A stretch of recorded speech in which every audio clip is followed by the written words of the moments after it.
but you can enter them in chat as we go. Today's roundtable is hosted by the Workforce Board Lehigh Valley and the Greater Lehigh Valley Chamber of Commerce, and the conversation will be facilitated by Denise Mayatico, the Vice President of Public Policy and External Affairs for the Chamber. And with that, I would like to turn it over to her. All right. Well, good afternoon. Thank you everyone for joining us. And I know Isabel's audio was a little bit in and out. So just to reiterate, the meeting is being recorded and we want to hold our questions until the end. We'll have a couple presentations and then the opportunity to really have what I hope is some good conversation in this space around the hospitality industry. So welcome to today's session of the Engage Roundtable series. Today we're focusing on the hospitality industry. In the Lehigh Valley, approximately 24,916 people work in accommodations and food services. Another 5,928 work in arts, entertainment, and recreation-related jobs, which takes our Lehigh Valley hospitality employment to 30,844 people. That makes hospitality the fourth largest employment segment in the Lehigh Valley, following healthcare, manufacturing, and transportation. So we are right up there. We also know that our industry is growing. Just hotels have seen a 17% growth in supply in the past 7 years, with another 450 rooms coming online in the next 18 months. We all know hospitality hiring is unique. It's not just about bodies and credentials. We seek something unique and special. Sometimes we call it the hospitality spirit or that desire to serve, something that a candidate must bring to the table in addition to the skills that are required for the position. That's what makes working in the hospitality sector so engaging, but it also makes recruitment, hiring, training, and retention so critical. Skills and spirit are a unique combination, and we look forward to talking about it with our speakers and amongst all of us on the call this afternoon. We're pleased to have with us Rebecca Hyde. Rebecca is the professor and department head at Northampton Community College. You probably know her because she's incredibly involved not only with the college curriculum, but also the needs of the hospitality community of the Lehigh Valley. I could say a lot about Rebecca. We've known each other for a long time, but I thought I'd let her students do the talking. So one of her students writes this about her. She is definitely one of the best professors I ever had. Her classes are fun, and she connects assignments and course material to real-world experiences. Her student says, I actually make an extra effort not to skip her class, which I thought that was a pretty good endorsement. She's passionate about the industry and really helps you prepare for it. The student says, I definitely recommend this professor, and so do I. I'll turn it over to Rebecca to get us started with what's going on at NAC. Yeah, thank you so much, Denise. I always say it goes back to what Denise was saying, it is the human contact. And I think my students think I'm a bit strange, or I really, just enjoy hearing from everybody. Just so everyone on this call thinks I am a normal person. My background was really in corporate catering, and I fell into teaching. My mom was a teacher, and she started some of the first female sports outside of Harrisburg. Huge cat lover. And the students asked me to help them do a TikTok a couple weeks ago to, figure out what we wanted to say with our baby pictures and where we want to be when we grow up. And I said, I want to bring hospitality into mowing grass when I retire. So I think hospitality can be anywhere, and it is everywhere. So that's what I always tell my students. Don't ever think you're just going to get pigeonholed. Since I have that teaching in me, so I apologize to everybody when I make you unmute, because nobody just wants to hear me talk. I'm just going to start out with that here at NCC, we're offering 3 majors right now in hospitality, and we're doing a little bit of a rebranding. We're seeing a shift even in that tourism is coming back into the whole realm of education. But what we did is we rebranded to HREM, so Hotel, Restaurant, and Event Management. So we have an associate's degree with that, and that can transfer to our specialized diploma in HREM, but it also can transfer to our business management here at NCC. So if a student wants to take some of the kind of niche aspects and then move on to the business management, because I always say we are a niche of management. We just have this passion for this industry. And then we also have a specialized diploma in meeting and event specialist. So talking about that, like I said, Denise knows our program. And what we do is we get the students involved right away. They went to Hotel Bethlehem this last semester. We also went to Camelback. So we like to learn and be exposed to the industry. The students are, get involved with those real clients when they do their projects. We use our local individuals around us because we want them to get involved and see those pathways immediately. And we also have some other aspects that you can take through our career services with shadowing. But our biggest thing that we really push is our internship here at NCC because we want the students to have those management experiences and to be able to showcase what they learn then through their professional internship. So now this is where everyone's going to be involved here. And, I apologize ahead of time, David Fulton. So I'm going to make you unmute. So David, is hospitality is only for hotels and restaurants, true or false? Really just hotels. I mean, I help support. I don't oversee any restaurants here at Wing Creek, but I do help. I work alongside a lot of different restaurateurs. So basically, we can do anything in hospitality. So we have events, right? We have tourism, and you get a ton of people from all over the world to come, to Wind Creek. You have event center, country clubs. So I just heard someone say before we got on this call that some people might have to hop off because they have to go to an event at a country club. We have our entertainment, our sports venues.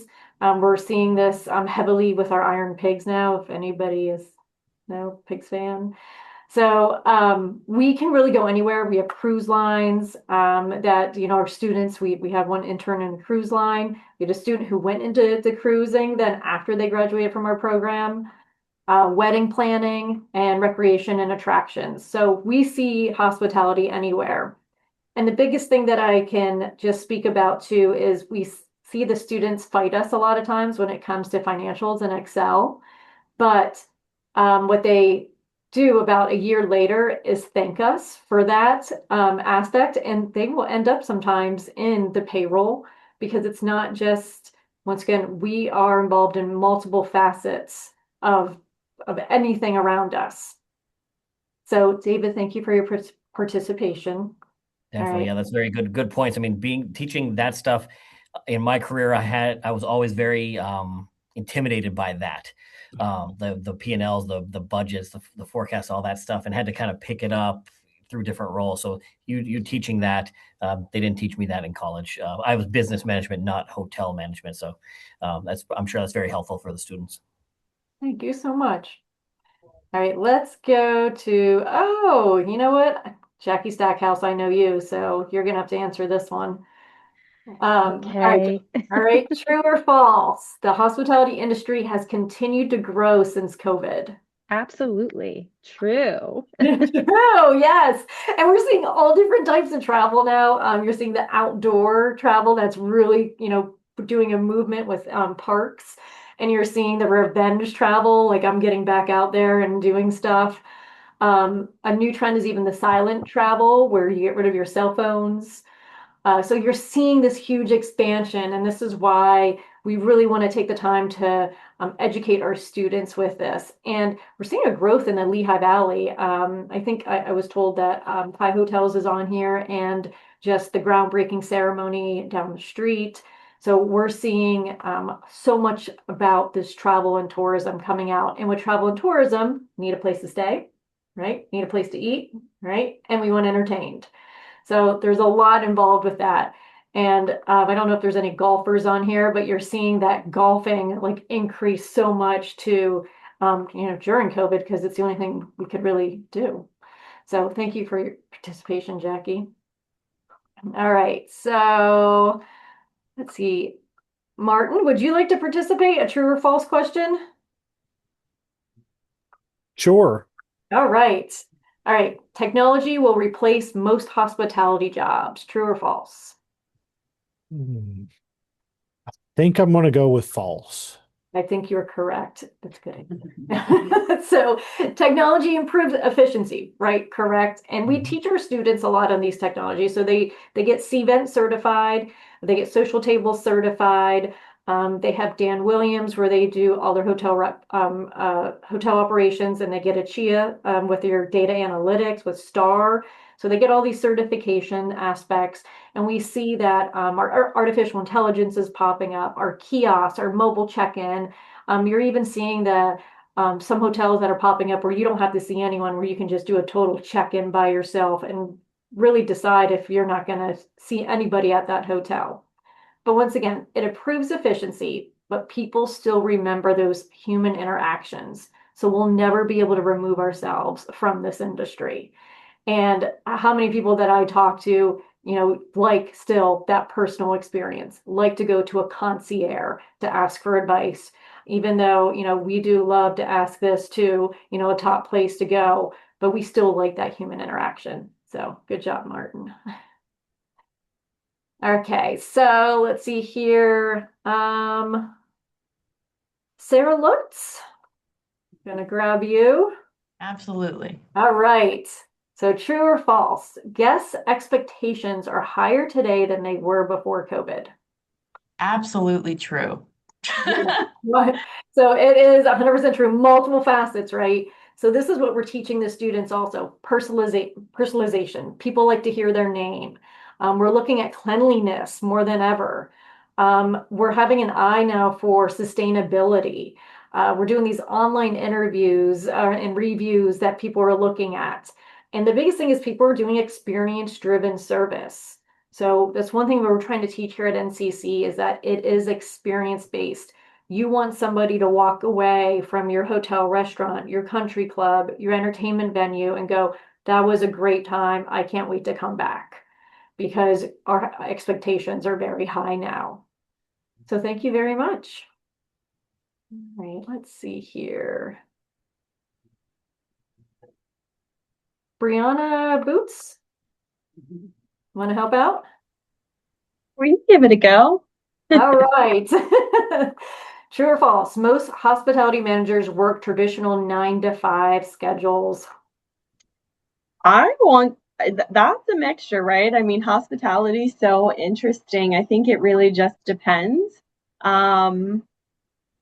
We can offer that type of stability and flexibility here at High. I'd like to say we do work with that. But a true or false, really, you just got to meet the demands of your customers and your people and your team. Say false. Yeah, I'm gonna go with you with false. I mean, but I'll be honest, the reason why I got into corporate catering, weekends off, holidays off, right? So, Yeah, and standard. Yeah. right.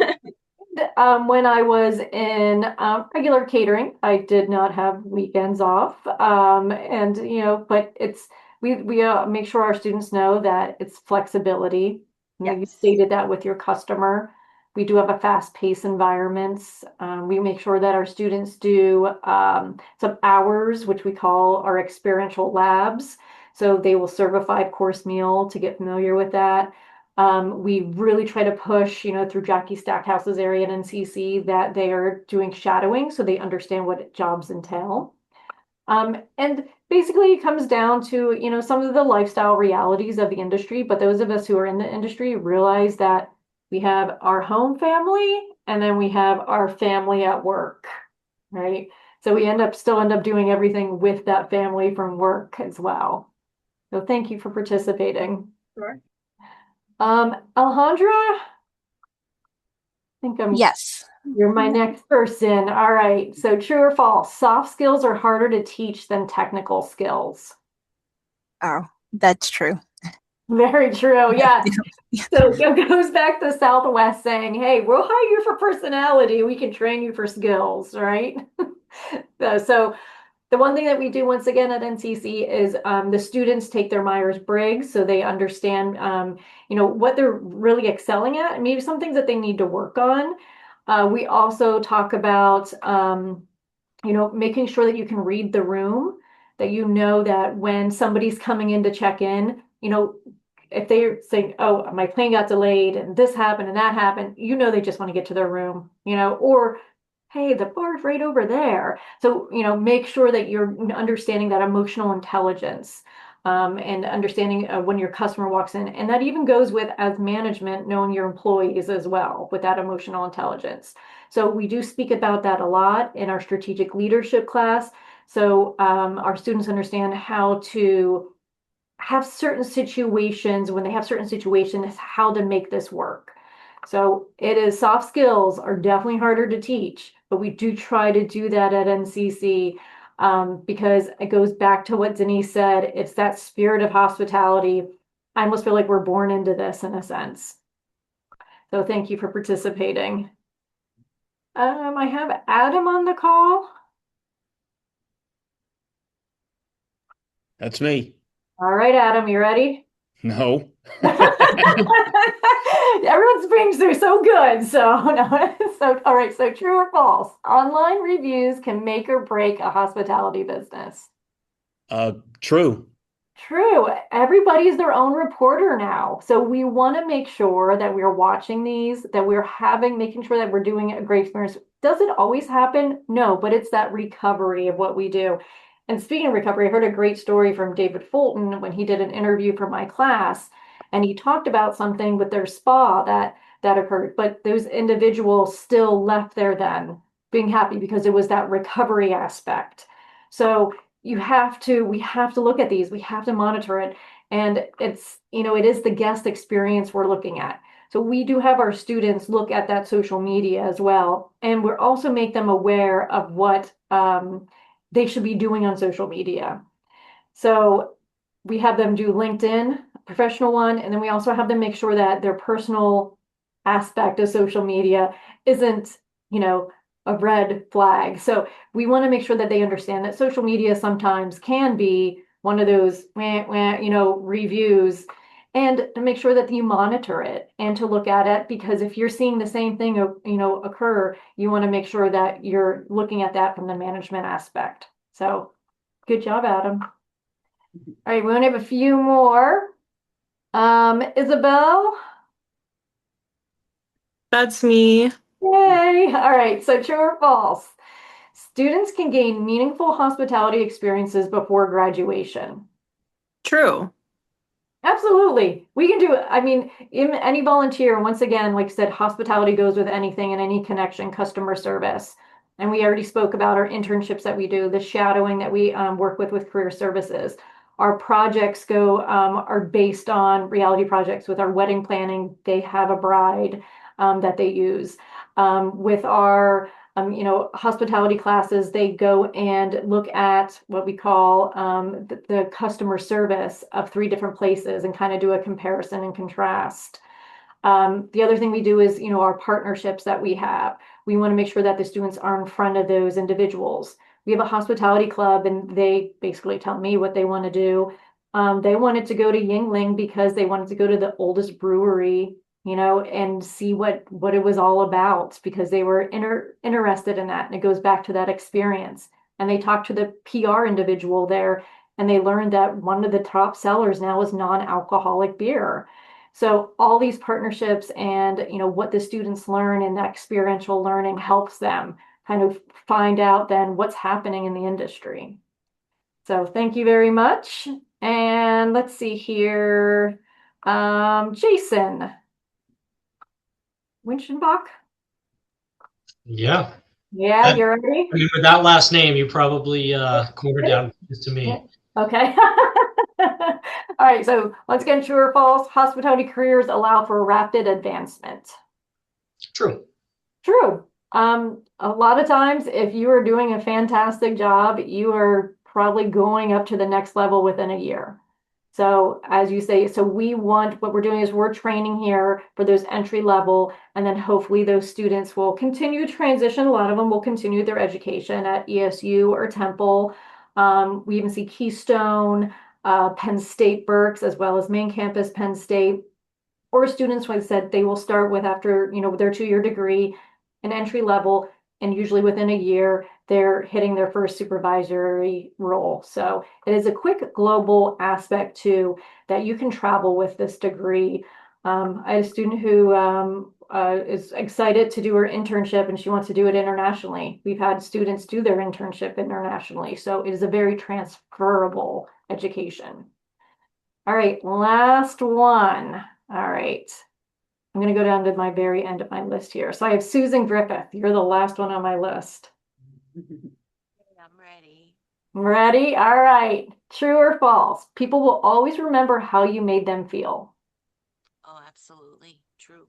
True. So we are using our emotions in this. Once again, people like to hear their name. We teach the students that. We want to know, I always tell the students, never be afraid to say, I'm sorry. It goes a far way. It goes a far way to say, I made a mistake, or hey, let's, look at this different, because it shows so much maturity in that. So we talk about that once again in our leadership class to make sure that you are making people feel welcome. I always say, don't be the mean girls. Because we all know what it's like to walk into to a facility in a new job. And the biggest reason a lot of times they will leave in those first 30 days because they didn't feel part of it. So we want to feel part of something. And with our hospitality, that's a key thing, is create an environment where you're welcoming all. And that's employees, and that's customers, clients, all across the board, because it is how you make someone feel. So thank you for participating. And I have like maybe 3 more minutes, but I'm going to wrap this up in probably 30 seconds. Um, so just to let you know that our students do move on to 4-year education. It is a transfer degree, but it's also a degree that you can get right into the workforce. We really need our partnerships, because we we feel that our partnerships help our students so much. I don't want to be a talking head. I like to see when they hear from people, that we've met with, like Dave Fulton and Hotel Bethlehem, when they talk to them and see what they've done. And the thing that always amazes the students is that they were like, oh, yeah, I lived in Chicago for a year and did that. And oh, and then I moved over to Ohio. And then I came back down to Pennsylvania because I had kids and I wanted to be close. And they're always like, oh, so we can go, somewhere else. And I'm like, anything you want to do, you can move around. It's your choice. So we really push that for them to have those experiences. We also do some mentorships for online mentorships. So if we have students who sometimes struggle a little bit more with the professionalism aspect, we will mentor them to make sure that we feel that they are going to be successful individuals to get out to the workforce. And we even took on some mentorships with high school students this year. My club students mentored some students so they would feel comfortable transitioning into college. So we do a lot here. I hope I didn't overwhelm you, but I want to thank everybody for participating, and I'll be here to answer any questions. And it was great to meet everyone. So thank you, Denise.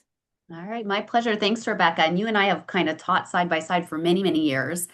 And I think we've seen students who build careers in hospitality. I think a lot of times hospitality is dismissed as kind of entry level work, but there is a very fulfilling career path there that a lot of people on this call have pursued. But we also people who kind of bounce in and out of hospitality. And I know we talk to other industries who are like, we love to recruit hospitality people because they have, to your point, the skills, but also that soft set, that personality, that spirit that, really can be cultivated along with that. So thank you for the work you do and for joining us this afternoon. You're welcome. Appreciate it. Great. So also with us, we're pleased to have Andrea Trubiano. Andrea is the Workforce Development Specialist for the Pennsylvania Restaurant and Lodging Association.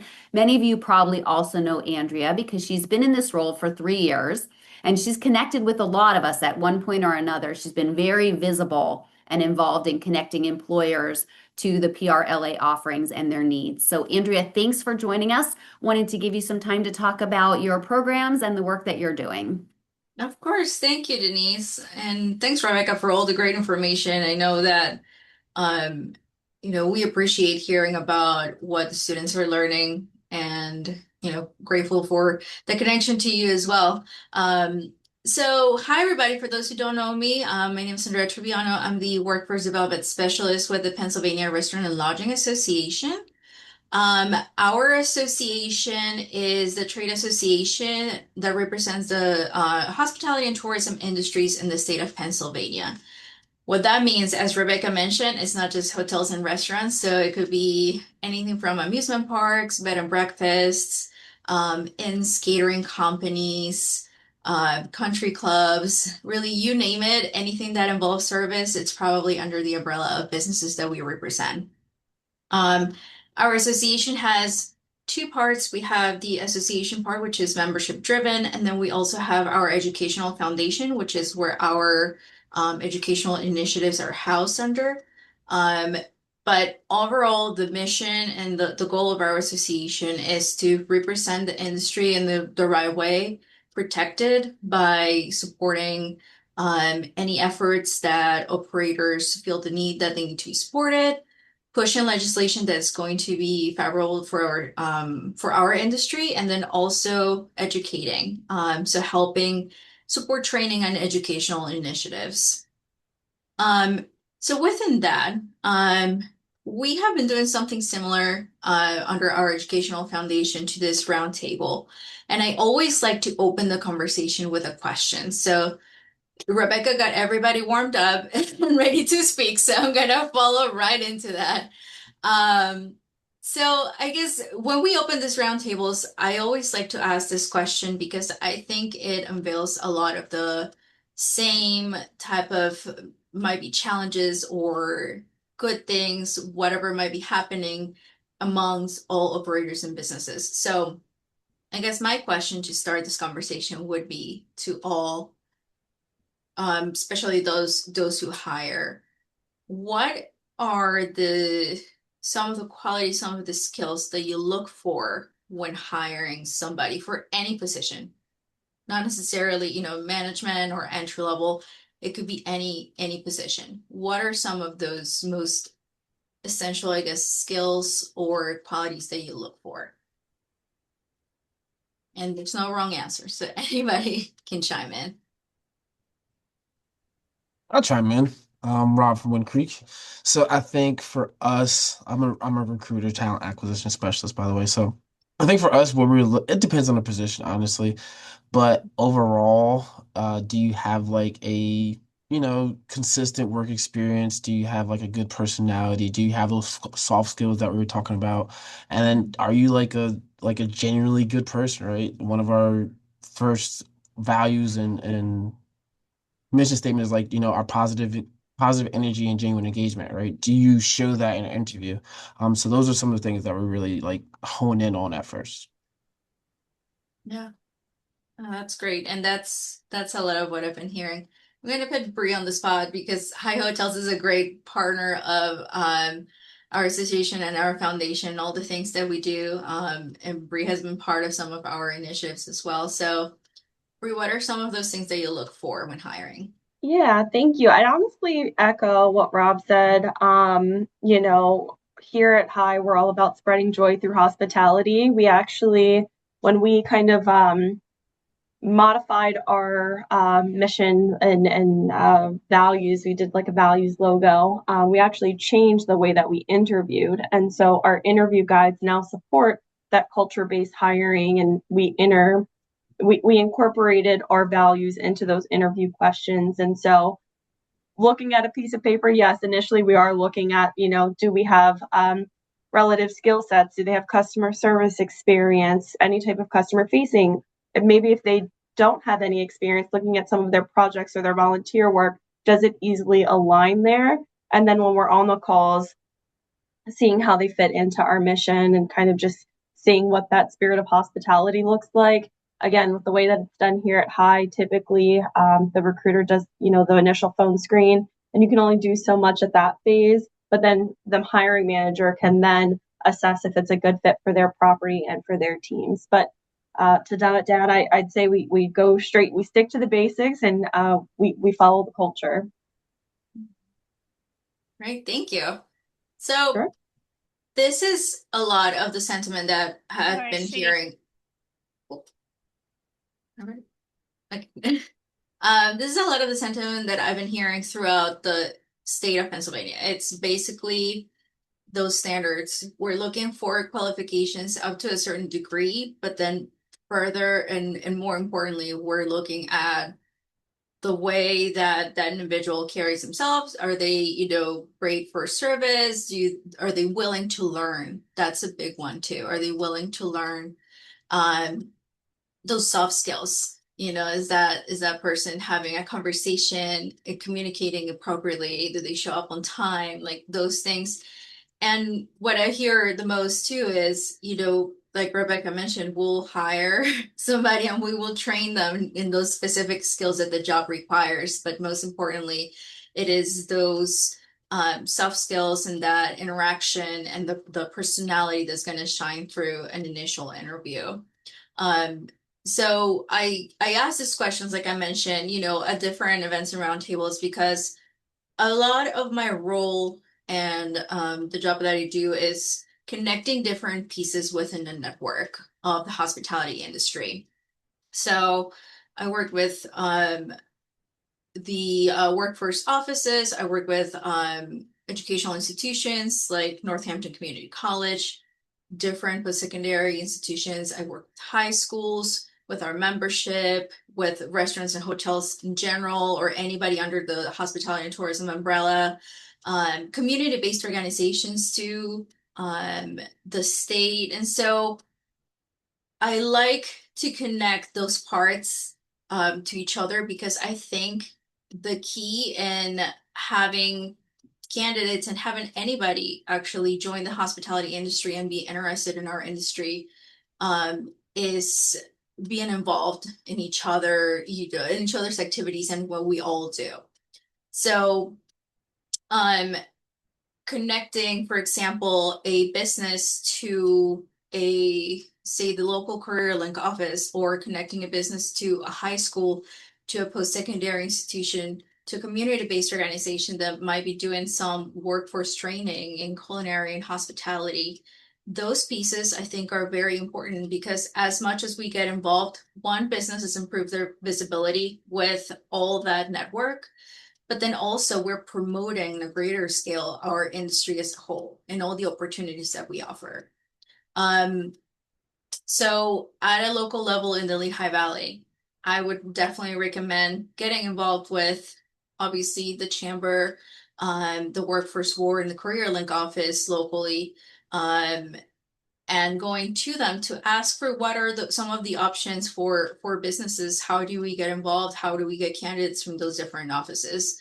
Getting involved with schools like Northampton Community College, and Rebecca mentioned a lot of the activities they do. Being involved, being a presence, coming in as a guest speaker, right?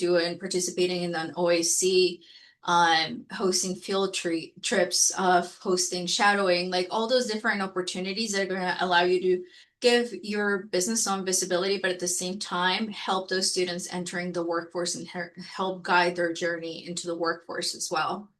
At a secondary level, there are a lot of technical schools. There's a lot of high schools too that teach like food sciences and whatnot. Going to school, get involved. They often host career days or they again welcome guest speakers. Getting involved in that early stage of their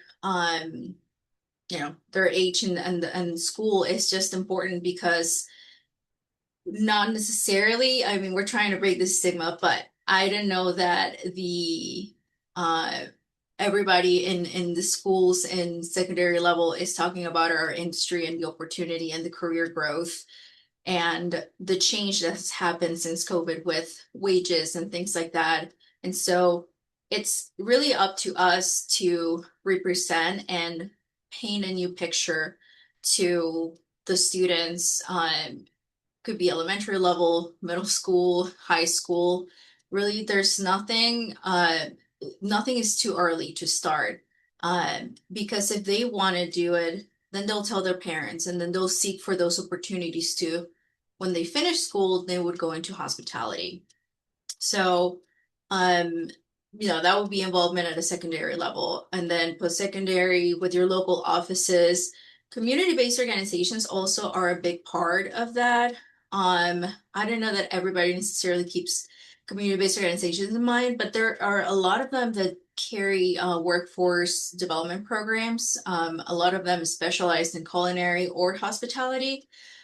Someone looking at the bigger picture of the network that you should be involved in, definitely reach out to those community-based organizations. They, again, welcome anybody, but then also it's a great, strong talent pipeline into businesses. Those individuals are receiving training and they are ready to work and ready for that opportunity to go back into the workforce. And I would say lastly, there are some initiatives out there, but I think right now is starting to get momentum. Working with the Department of Corrections too, right? Individuals in the reentry population. They are getting training while they are incarcerated, and then they're looking for opportunities to reenter and hopefully, change their life from that point on. I work very closely with the workforce development specialist of the Department of Corrections, and they are always looking for partnerships, and it's not for nothing. Our industry is the industry of opportunity, right? We really are welcoming to any individuals that are looking to just have a chance. So getting involved with something like the DOC too it's another big component of that. So first building that network and getting acquainted. Like I said, that's a big part of my role. And so I'm more than happy to connect anybody to whoever. So if anything, you can always reach out to me. Moving to a second part, I guess, into training.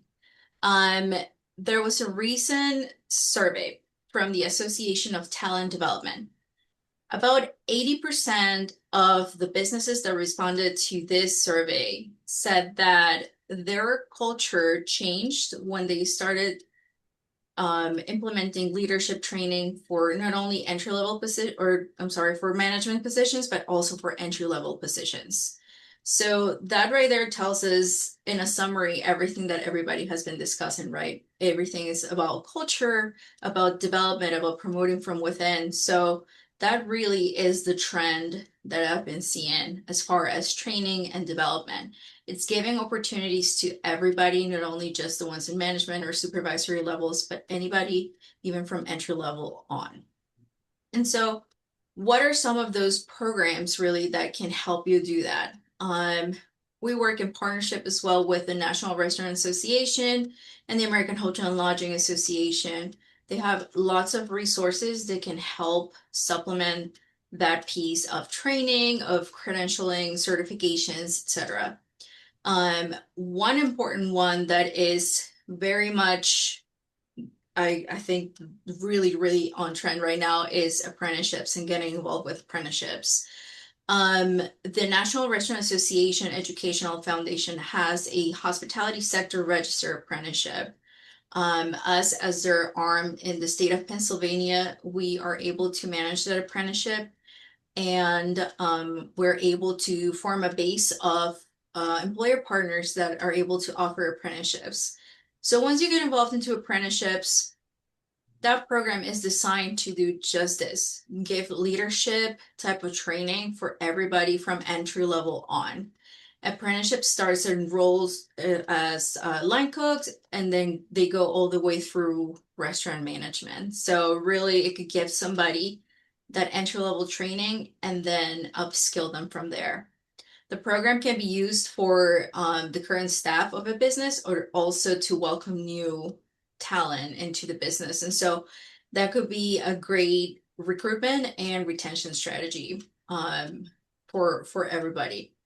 The best part of this training is that the National Restaurant Association and Foundation secured a grant with the DOL, so this training is free to employers.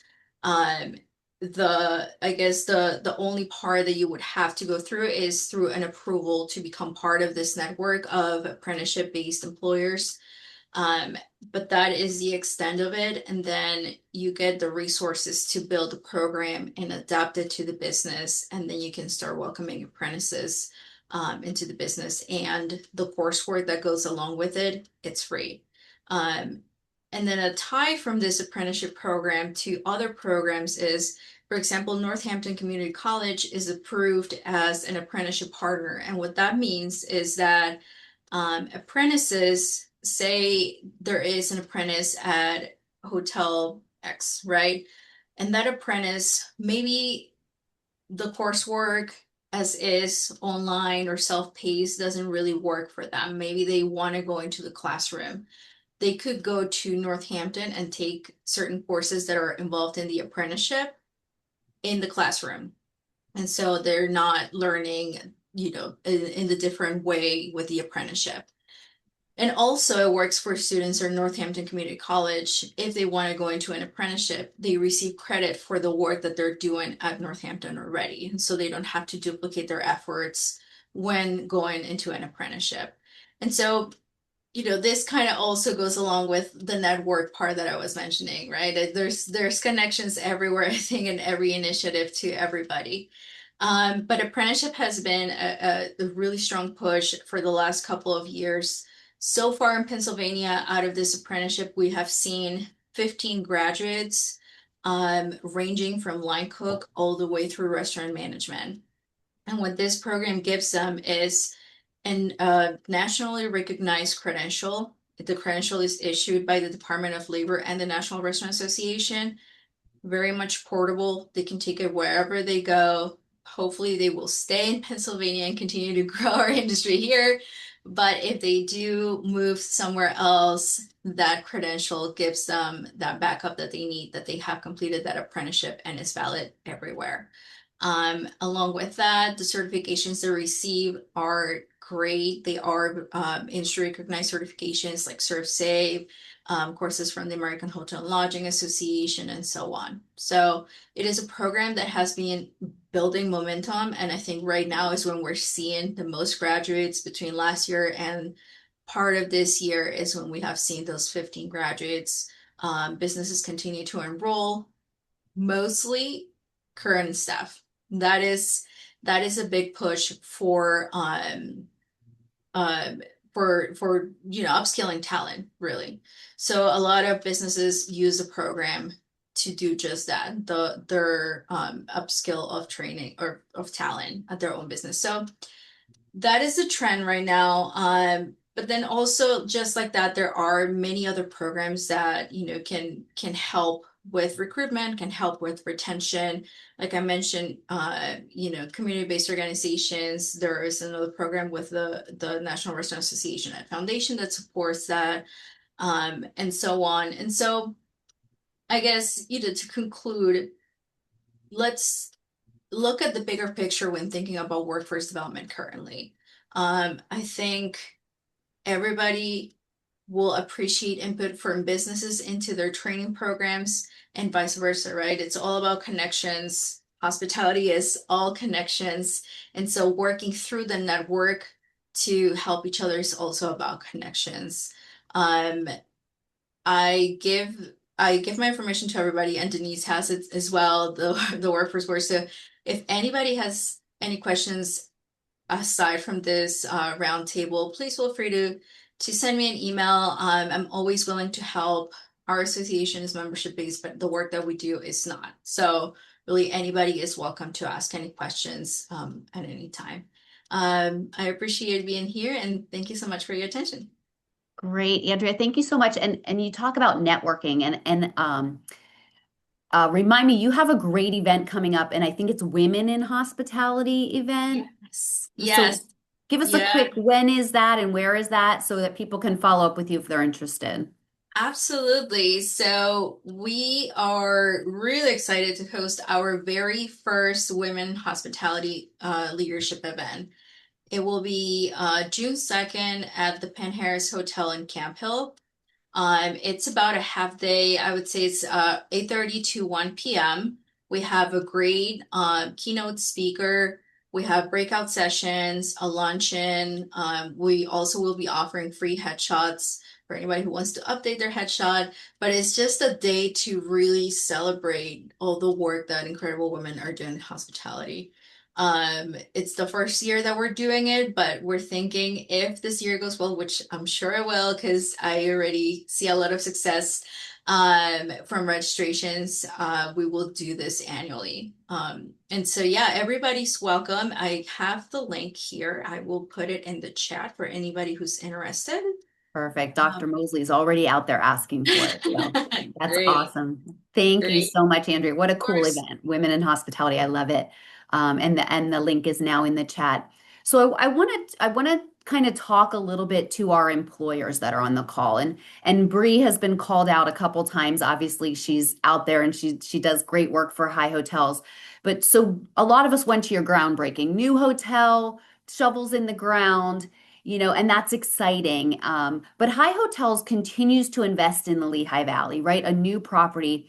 And I'm sure they're looking at the economy, but I'm sure talent has a big part in that decision as well. And so, Bree, talk to us a little bit about, you have this excitement about a new hotel, but you also have the responsibility to staff it at the same level of excellence and commitment to culture that you have in your other properties. So tell us how you're feeling about that and what your approach is. Honestly, I am super excited. Definitely does come with responsibility, but that growth and that innovation is really what High is all about.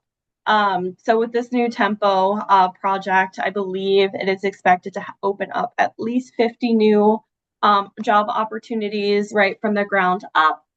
We have our housekeeping departments, our our sales, front desk, night, everything that you can think of within a hotel. So there is some added pressure, and really what I am seeing, because we do still have two other properties kind of in the area. As you know, summer tends to be our busy season. There's always a busy season. I shouldn't even say that, but we definitely see a spike, right? Some of the challenges that I'm seeing really is we're seeing the volume of applicants apply, but what we're not really seeing is the quality. And we have shifted and we have been a little bit more open-minded. And as you're working with different groups, I really just some of the things that we see are phone numbers are outdated, right? Trying to get a hold of candidates has been extremely tough. Are we checking emails or our voicemail box is full? So we definitely have to be a little creative. And when we're trying to reach these folks, I know there's a lot of different things that we've implemented, the different AI, leveraging AI, the different systems that way to really get these folks in. But again, I think the biggest piece is the connection piece, right?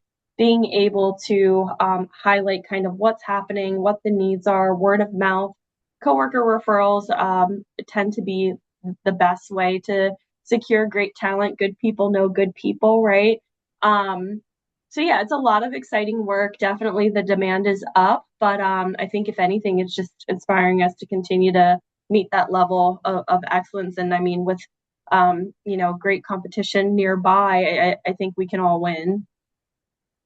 That's great. Tell me a little bit about the demographics of your applicants, because we've got so many generations right now that are, Yes. kind of active in the space of our workforces and Yeah. younger kids entering the workforce and, boomers kind of aging out of what are Mhm. you seeing as far as these applicants, any changes in demographics and how have you adjusted to that?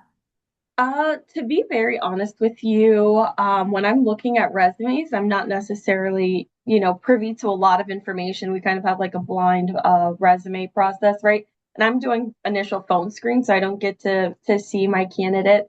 But I would say we are very diverse. As you know, it's a low barrier to entry. These are low barrier entry roles. Again, I think just being open-minded about where our candidates can come from. If they don't have customer service experience, okay, can we think about it in a creative way to get them apply? How can we get them there? Here at High, we do offer internal development programs. I know Andrea was talking about some of the other programs, but internally, we have our own talent development called Brainier. They're able to, take advantage of those classes and we can bring folks up to speed. But again, I would say that we're pretty open, and we're really creative. And let's say they're in a role and we know it's not a good fit for them and they know it's not a good fit for them. We're very flexible and we can change and pivot where needed. That's great. I know we say in the workforce world, at our workforce meetings, we're saying, the employer has become the trainer, right? So Yes, it's not like people don't come to you trained. There was a yes. time when that happened, but now it's kind of become the responsibility and role of the employer to really take on the training Mhm. of a lot of these candidates. And High Hotels has a fantastic reputation for that. So thank you and good luck. We love to see the growth in the Thank valley you. and Yeah, we'll be watching. thank you. There was one other thing that I wanted to mention, kind of going back to, the different age groups that are applying. Again, while our initial outreach has been leveraged by AI, we've been leveraging AI for it. We had to go back to basics, picking up the phone, right, to call candidates. So we're not at a place right now where we're returning to paper applications. Hopefully that's not the case, but we'll do what we have to do to meet the market needs. But yes, thank you for having me. Yeah, thanks for joining us. And, right down the street, we have Wind Creek. And, I think Rebecca kind of opened the call with trying to define hospitality and helping us broaden that definition, right? It's not just hotels and restaurants, it's just so many related, services and businesses. And so, Wind Creek obviously is kind of a great little encapsulation of a variety of opportunities. And, David, thanks for joining us. And I'm not sure if Amanda was able to get on the call or not, but We I have would love Robert. to. It looks like Robert taking her place. Robert's with us, yay! So, Yeah. Robert, like it's no small feat, right, to staff Wind Creek and to satisfy that just variety of need and shifts and everything that happens there. So share with us a little bit, if you would. I know that that's not an easy job. Is it getting harder? Are you finding little niche opportunities? How are you approaching that moving forward at Wind Creek? As far as just like filling all the positions that we have. Yeah, and kind of your hiring, recruiting, and retaining, approach with your associates. Okay. So I think for us it's really just, I mean, for me, I'm not gonna say for us, for me it's really just take it one job at a time. I try not to look at this big mountain, right? I kind of just try to focus on the steps ahead. So I mean, yes, it's a tall task, but you just keep on plugging away. As far as like retention, we're really just focusing on making those good culture fits and someone that is willing to grow within our organization because that person tends to stay, right? And then kind of what we were just discussing earlier, word of mouth travels. So they may have a recommendation for somebody else. And then it's almost like I don't want to say like professional reputations on the line, but like if I'm vouching for this person, there's a level of expectation where I need you to do good at your job so I can continue to grow. And really just navigating like the challenges that come along, right? And adapting our approach to the need, right? So if we are looking for if we're looking for a maintenance technician, I'm making this up, and they're not necessarily driving or they don't have a driver's license, and that's a requirement on our job description, maybe that's something that we can adjust, right? Instead of making it more required, make it preferred, and then kind of just go about it that way. I don't know if that answers your question, Denise. Yeah, I think it's great. And I hear this message of flexibility. Like, I think Bree said too, we want to do what we have to meet the candidates where we are. You said there's things we might be flexible, but there's also some things that are like you're not flexible. Like you absolutely have to have these things to work here, whether it's a great smile, a fit for your culture, whatever that is. So, David, I'm gonna kind of put you on the line. Like, what are the must-haves? If I want to get a job at Wind Creek, what do I have to have when I walk through the door that absolutely, is a qualification to work with you? Yeah, I mean, the only real like must-haves are things that are required by law or by gaming control board.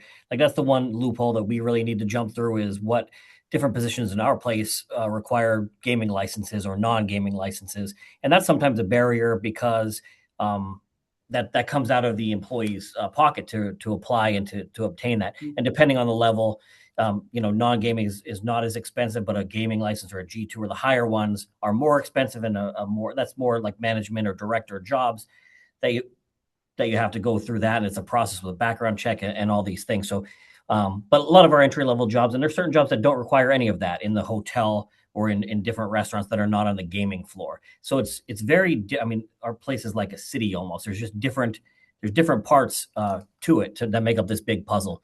And like Robert said, it's like very culture based. Like Brianna said, like having the strong culture just makes everything easier for us. Like I feel, not to brag, I feel bad sometimes we have these internal posters that advertise available jobs for like internal transfer across the property. And the hotel, like we have been lucky and blessed recently in the past couple of years. We barely have any openings in the hotel at front desk and even valet and like especially leadership positions. I've had the same team here for a good 4 or 5 years, and that sometimes stifles the growth of some in the internal transfers. But it's great for the longevity and for the processes on property and the guest experience because everybody knows everybody here. All the regulars, they're dealing with the same people. They love them. We love them. It's a really great relationship going on. So, we don't have we do all those same things with the flexibility, like you said, and changing. We've changed a lot since COVID. Things are way different. But we try to be flexible on that, not have all those too much rigidness in our hiring process.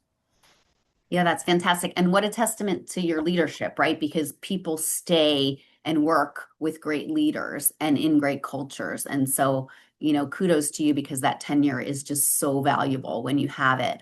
Laura Alejandra, it looks like you posted something in the chat, a customer service document. Could I ask you to just tell us a little bit about what you posted? Yes, absolutely. So I am the training coordinator at PA Career Link. So that for the month of June, we are offering, normally it's only offered to our program participants, but we're having it available to everyone in June. So it's going to be a customer service boot camp. That might be something good that if you are onboarding someone that doesn't have customer service experience yet, you could refer them over to us so they can participate in that program. Or it could be for someone that maybe you'd like them to do that program first and then go back over to you because they do get a state recognized and industry recognized credential in customer service as well. So a great opportunity for anyone. That's wonderful. Thank you so much for sharing that. And again, those customer service skills, not unique to hospitality, but certainly essential to hospitality success. So we do have just a minute or two. Would anyone want to raise their hand? Any other comments on hiring or current situations with their employer? I think we've definitely covered a lot. We will certainly include the contact information for both Rebecca and Andrea in our follow-up from this call. And I want to thank you both for sharing your expertise. And you're both very experienced in what you do and have helped a lot of people launch their careers. And we appreciate all the good work that you do. So that brings us to time. On behalf of the Workforce Board Lehigh Valley and the Greater Lehigh Valley Chamber of Commerce, thank you for joining today's Engage Roundtable, sponsored by the Pennsylvania Department of Community and Economic Development.